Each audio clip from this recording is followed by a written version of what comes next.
Assalamualaikum warahmatullahi wabarakatuh. Salah sahiji kasenian Sunda nu populer di masyarakat urang kiwari nyaeta wayang golek. Komo sanggeus bisa disiarkan dina radio jeung televisi. Wayang golek beuki dipikaresep bae ku balarea. Boh di kota, boh di pilemburan. Lamun sakalian aya nu hajat nanggep wayang golek, nu lalajo teh ilharna sok tumplak ti mana mendi. Atuh tokoh-tokoh dina pawayangan apan geus dipikawanoh pisan ku masyarakat urang.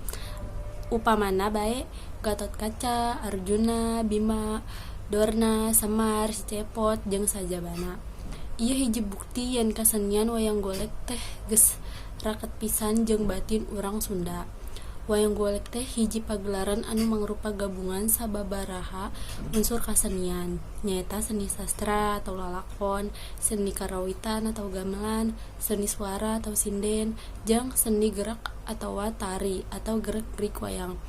Anu jadi lulugu dina pagelaran wayang golek nyaeta dalang, anu pancena ngalalakonkeun carita. Kamaharan dalang dina ngaguar carita ngigolkeun wayang nepikeun palasipah atawa ngabodor. Ilaharna jadi takeran dipikaresep hantena hiji pagelaran wayang ku nu lalajo. Ku lantaran kitu dalang teh diparadih pisan kamaharanana dina rupa-rupa widang. Asep Sunandar Sunaria upamana dalang anu kiwari kamasur kalandep ku balarea teh lantaran kamaharanana dina rupa-rupa widang kasenian sarta bisa ngasongkeun hal anu anyar. Salian tingigeukeun wayang, dalang oge ngagunakeun parabot sejen nyaeta campala jeung kecrek. Campala teh sabangsa palu anu sok dipakolkeun pikeun ngantepkeun hiji omongan atawa hiji peristiwa anu keur dilalakonkeun.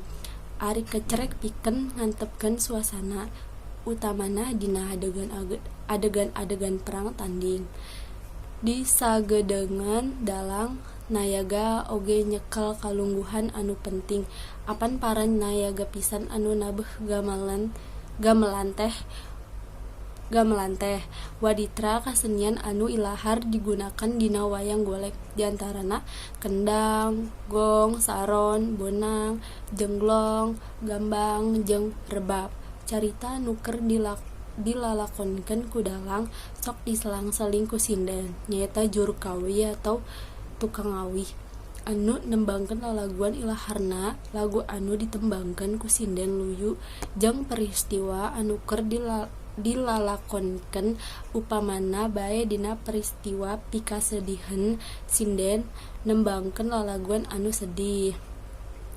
Carita wayang teh asalna mah ti India, babonna tina buku Mahabharata karangan Wyasa jeung Ramayana karangan Walmiki. Mahabharata nyaritakan turunan Pandawa jeung Kurawa anu marebutkeun negara warisan karuhuna, tepi ka akhirna perang campuh di tegal Kuruseta anu kawentar perang Baratayuda.